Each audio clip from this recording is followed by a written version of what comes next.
Goeiedag julle, Rihanna weer saam met julle van die Bybel in 1 jaar. Vandag gaan ons saam tyd spandeer in Levitikus 2. Hier lees ons van die graanoffer, 'n offer sonder bloed. Dit was nie vir sondevergifnis nie, maar 'n offer van dankbaarheid, aanbidding en toewyding. Dit was vir die volk 'n manier om te sê, Here, alles wat ek is, alles wat ek het, behoort aan U. Die volk het nie net 'n offer gebring nie. Hulle het hulle self gebring deur die werk van hulle hande. En dit is so belangrik, want dit wys vir ons, God wil nie net hê dat ons gered word nie. Hy wil ons hele lewe hê. Hierdie offer wys ook hoe God belangstel in die vrug van ons lewe na verlossing.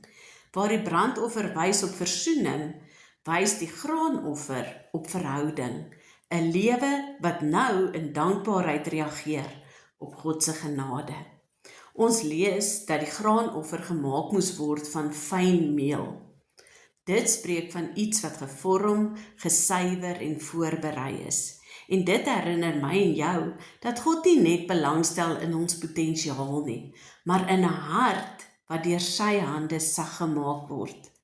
Fyn meel praat ook van egaligheid en verfyning, waar elke deeltjie dieselfde is. En dit beeld 'n lewe uit wat konsekwent voor God leef, nie vol uiterlike vertoon nie, maar innerlike opregtheid.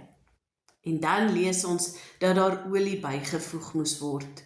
Olie is 'n beeld van die Heilige Gees. Ons kan nie 'n lewe leef wat God behaag uit ons eie krag nie.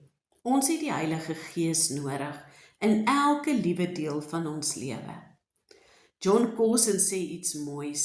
Hy sê, God vra nooit vir ons om iets vir hom te doen sonder dat hy eers sy Gees gee om dit moontlik te maak nie.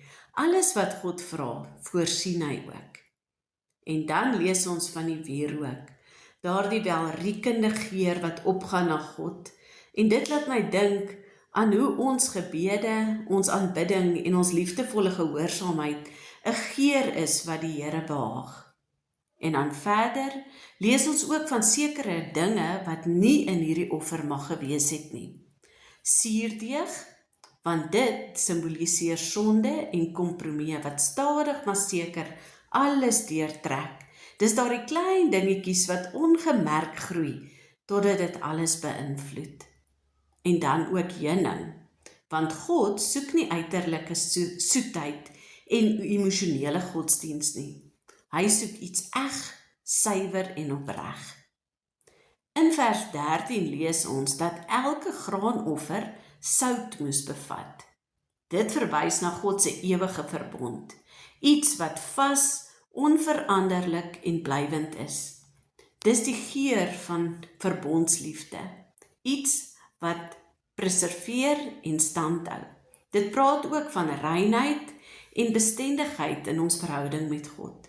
Nou wanneer ons dan na die Nuwe Testament kyk, sien ons hoe hierdie hele offer ook heenwys na Jesus Christus. Die fyn meel wys na sy volmaakte, sondelose lewe. Die olie wys hoe hy volkome vervul was met die Heilige Gees. En die wierook wys hoe sy hele lewe 'n welriekende offer vir die Vader was. Waar die Ou Testament simboliese offers gehad het, het Jesus die lewende, volmaakte offer vir ons geword. En nou verander alles, want in die Nuwe Testament sê God nie meer net, bring vir my 'n offer nie. Nou sê hy in Romeine 12 vers 1, ek vermaan julle dan, broeders, by die ontferminge van God, dat julle liggame stel as 'n lewende, heilige en aan God welgevallige offer. Dit is julle redelike godsdiens. Jy sien, ons hele lewe word nou aanbidding. Nie net die tempel nie, maar elke dag, elke besluit en elke verhouding waarin ons is. Jou werk, jou woorde, jou gesin, jou alledaagse lewe, kan alles 'n offer wees wat God behaag.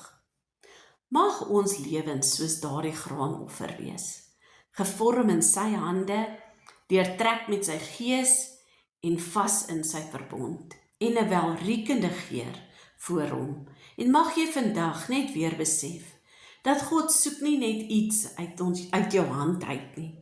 Hy soek jou hart, jou lewe, jou alles. Mag julle 'n baie mooi en geseënde dag verder hê. Totsiens.